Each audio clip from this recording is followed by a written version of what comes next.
안녕하세요. 여러분의 성공적인 이직을 응원하는 헤드헌터 23년 차박 상무입니다. 오늘은 경력직 이직자들이 가장 많이 하는 실수, 바로 이력서 작성 실수에 대해 이야기해 보겠습니다. 잠깐, 여러분 혹시 이런 경험 있으신가요?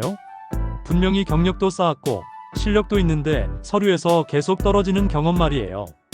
실제로 사람인의 2024년 조사에 따르면 경력직 이직자의 47%가 서류 전형에서 가장 큰 어려움을 겪는다고 답했습니다. 그런데 이 중 상당수가 실력 부족이 아닌 이력서 작성 실수 때문이라는 사실 알고 계셨나요? 경력직 채용 시 인사 담당자들이 이력서를 검토하는 시간은 평균 30초에서 1분 30초 정도라고 합니다. 이 짧은 시간 안에 여러분의 가치를 제대로 어필하지 못한다면 아무리 좋은 경력을 가져도 기회를 놓치게 되는 거죠. 오늘 제가 준비한 내용을 끝까지 보시면 여러분도 인사 담당자의 눈에 띄는 매력적인 이력서를 작성할 수 있을 겁니다. 실수 1. 경력을 단순 나열만 하는 실수. 첫 번째 실수는 경력을 단순히 나열만 하는 것입니다. 많은 경력직들이 이런 식으로 쓰시더라고요. 2020년부터 2023년까지 마케팅 기획 업무 담당, 제품 기획 및 실행 업무 수행. 이게 왜 문제일까요? 인사 담당자가 정말 알고 싶어 하는 건 무슨 일을 했는가가 아니라 어떤 성과를 냈는가이기 때문입니다. 실제로 구글의 인사 담당자들이 공개한 면접 가이드에 따르면 그들은 지원자의 업무 내용보다는 임팩트를 중심으로 이력서를 평가한다고 합니다. 예를 들어보겠습니다.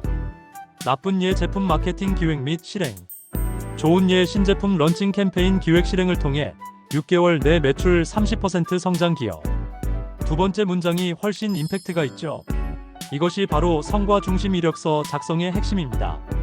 사람인에서 2023년 발표한 조사 결과를 보면 인사 담당자들이 이력서에서 가장 중요하게 보는 요소는 구체적인 성과와 결과가 68%로 1위를 차지했습니다. 단순한 업무 설명은 15%에 불과했죠. 실수 2. 지원 직무와 무관한 경력까지 전부 나열. 두 번째 실수는 지원하는 직무와 상관없는 경력까지 모두 나열하는 것입니다. 특히 경력이 많은 분들이 자주 하는 실수인데요. 본인의 다양한 경험을 모두 어필하고 싶은 마음은 이해하지만 이는 오히려 역효과를 낳습니다. 링크드인의 2023년 채용 동향 보고서에 따르면 인사 담당자들은 평균 7초 만에 이력서의 첫인상을 결정한다고 합니다. 7초요. 이 짧은 시간에 너무 많은 정보가 있으면 핵심 메시지가 흐려집니다. 예를 들어 마케팅 포지션에 지원하는데 과거 회계 업무 경험을 길게 설명할 필요는 없겠죠. 대신 마케팅 관련 성과와 역량을 집중적으로 부각시키는 게 훨씬 효과적입니다. 핵심은 선택과 집중입니다. 지원하는 직무에 맞춰 불필요한 경력은 과감히 줄이고 관련 경력을 더 상세히 서술하세요. 실수 3. 성과를 수치 없이 설명하는 실수. 세 번째 실수는 성과를 수치 없이 추상적으로 설명하는 것입니다. 좋은 성과를 냈습니다. 크게 기여했습니다. 성공적으로 완료했습니다. 이런 표현들 많이 쓰시죠? 하지만 이는 신뢰도를 크게 떨어뜨립니다. 하버드 비즈니스 리뷰의 연구에 따르면 수치가 포함된 이력서는 그렇지 않은 이력서보다 면접 기회를 얻을 확률이 40% 더 높다고 합니다. 구체적인 수치는 다음과 같은 것들을 포함할 수 있습니다. 매출 성장률, 매출 30% 증가. 비용 절감 연간, 운영비 1,500만 원 절감. 고객수 신규 고객 200% 증가. 프로젝트 규모 3억 원, 규모 프로젝트 관리. 팀 규모 8명 팀 리딩. 수치가 없다면 어떻게 할까요? 상대적인 비교나 순위를 활용하세요. 전사 영업팀 중 상위 10% 성과 달성 이런 식으로 말이죠. 실수 4. 자기소개서와 이력서 내용 중복. 네 번째 실수는 자기소개서와 이력서 내용이 똑같다는 것입니다. 놀랍게도 많은 분들이 이력서에 쓴 내용을 자기소개서에 그대로 복사해서 붙여넣기 하시더라고요. 이는 시간 낭비일 뿐만 아니라 차별성을 완전히 잃어버리는 행위입니다. 잡코리아의 2024년 인사 담당자 설문조사에 따르면 92%의 인사 담당자가 이력서와 자기소개서가 중복되는 지원자는 성에 없어 보인다고 답했습니다. 그럼 어떻게 구분해야 할까요? 이력서는 팩트 위주로 작성하세요. 언제, 어디서, 무엇을, 얼마나. 객관적인 성과와 수치. 간결하고 명확한 표현. 자기소개서는 스토리 위주로 작성하세요. 왜 그 일을 했는지 동기, 또 어떤 방식으로 문제를 해결했는지 과정, 그 경험에서 무엇을 배웠는지 성장. 이렇게 구분하면 각각의 문서가 고유한 역할을 하게 됩니다. 실수 5. 파일 이름, 형식, 폰트의 비전문적 실수. 다섯 번째 실수는 기본적인 디테일을 놓치는 것입니다. 혹시 여러분 파일 이름을 이렇게 저장하고 계시진 않나요? 이력서 최종 진짜 수정본이 HWP, 레주메 파이널 리얼 DOC. 웃기시겠지만 실제로 인사 담당자들이 자주 받는 파일명들입니다. 마이크로소프트의 채용 담당자가 공개한 자료에 따르면 파일명과 형식만으로도 지원자의 전문성을 판단한다고 합니다. 첫인상이 이미 여기서 결정되는 거죠. 올바른 파일명 작성법. 홍길동 마케팅 경력 이력서 PDF, 김철수 개발자 레주메 2025 DOCX. 그리고 가능하면 PDF로 변환하세요. 왜냐하면 1. 어떤 기기에서든 동일하게 보입니다. 2. 수정이 불가능해 보안성이 좋습니다. 3. 전문적인 인상을 줍니다. 폰트는 맑은 고딕, 나눔 고딕 같은 깔끔한 폰트를 사용하고 크기는 10에서 12가 적당합니다. 실수 6. 책임 중심 표현 사용 부족. 여섯 번째 실수는 소극적인 표현을 사용하는 것입니다. 팀에서 담당했습니다. 업무를 지원했습니다. 참여했습니다. 이런 표현들은 여러분의 리더십과 주도성을 드러내지 못합니다. 맥킨지의 채용 가이드라인에 따르면 그들은 오너십을 보여주는 표현을 하는 지원자를 선호한다고 합니다. 즉, 본인이 얼마나 주도적으로 일했는지를 보여주는 것이 중요합니다. 표현 바꾸기 예시. 프로젝트 운영을 지원했습니다. 프로젝트 PM으로서 기획부터 실행까지 전담했습니다. 팀 업무에 참여했습니다. 5명 팀을 리딩하여 목표 달성을 이끌었습니다. 마케팅 업무를 담당했습니다. 브랜드 마케팅 전략을 수립하고 실행했습니다. 능동적이고 주도적인 표현이 여러분의 가치를 훨씬 더 돋보이게 만듭니다. 실수 7. 이직 사유를 부정적으로 기술하는 실수. 일곱 번째 실수는 이직 사유나 퇴사 사유를 부정적으로 쓰는 것입니다. 회사 방향성과 맞지 않아 퇴사, 상사와의 갈등으로 인한 이직, 연봉이 낮아서 이직 결심. 이런 표현들 솔직하긴 하지만 인사 담당자에게는 적응력 부족으로 비춰질 수 있습니다.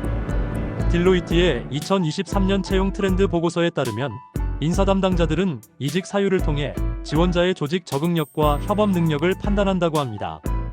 그렇다면 어떻게 표현해야 할까요? 부정적 표현을 긍정적으로 바꾸기. 회사 방향성과 맞지 않아 퇴사. 더 큰 성장 기회를 찾기 위해 이직을 결심. 업무가 단조로워서 이직. 다양한 경험과 새로운 도전을 위해 이직. 승진 기회가 없어서 이직. 경력 확장과 전문성 강화를 위해 이직. 핵심은 과거를 비판하기보다는 미래에 대한 포부를 드러내는 것입니다. 실수 8. 최근 경력보다 예전 경력 강조. 여덟 번째 실수는 과거에 화려했던 경험에만 집중하는 것입니다. 특히 대기업 출신이거나 과거에 큰 성과를 냈던 분들이 자주 하는 실수인데요.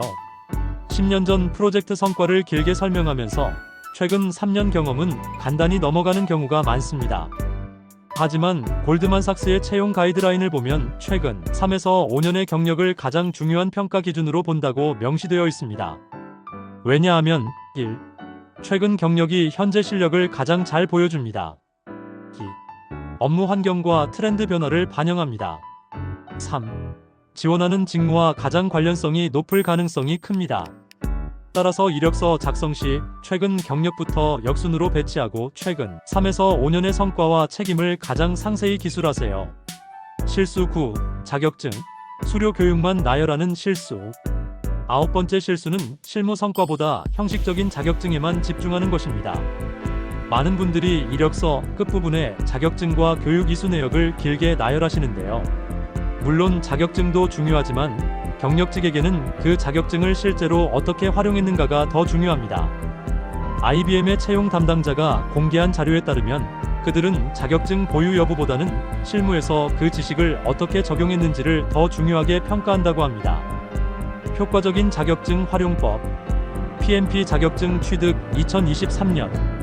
PMP 자격증 기반으로 5억 원 규모 프로젝트 성공적 완료. 구글 애널리틱스 자격증 보유. GA 전문성을 활용한 데이터 분석으로 마케팅 ROI 25% 개선. 자격증은 간단히 언급하고 그것을 실제로 어떻게 활용했는지에 더 집중하세요. 실수 10. 희망 연봉. 지원 사유를 애매하게 쓰는 실수. 마지막 10번째 실수는 희망 연봉이나 지원 사유를 대충 쓰는 것입니다. 연봉 협의 가능. 지원 동기는 성장하고 싶어서. 이런 식으로 쓰시면 관심 부족으로 해석될 수 있습니다. 사람인의 2024년 조사에 따르면 인사 담당자들은 희망 연봉을 구체적으로 제시하지 않는 지원자를 준비 부족으로 평가하는 경향이 있다고 합니다. 올바른 접근법. 1. 희망 연봉 시장 평균 본인 경력을 고려해 구체적 범위 제시. 예 연봉 5,500만원, 6,000만원 희망. 2. 지원 동기 회사 리서치 본인 경력 기여 방안을 간결하게. 예 귀사의 해외 진출 전략에 제 글로벌 마케팅 경험을 기여하고 싶습니다. 자, 지금까지 경력직 이직자들이 자주 하는 이력서 작성 실수 10가지를 살펴봤습니다. 마지막으로 한 가지 꼭 기억해 주세요. 이력서는 여러분의 과거 기록이 아니라 미래를 위한 제안서입니다. 나는 이 회사에 어떤 가치를 줄 수 있는 사람인가? 를 중심으로 작성하세요. 오늘 배운 내용을 바탕으로 지금 당장 할 수 있는 액션 플랜은 1. 현재 이력서에서 성과를 수치로 표현할 수 있는 부분 찾기. 2. 지원 직무와 관련 없는 경력 부분 줄이기. 3. 파일명과 형식 점검하기. 여러분의 성공적인 이직을 진심으로 응원합니다. 오늘 영상이 도움이 되셨다면 좋아요와 구독 부탁드리고 다음에도 좋은 주제로 찾아뵙겠습니다. 감사합니다.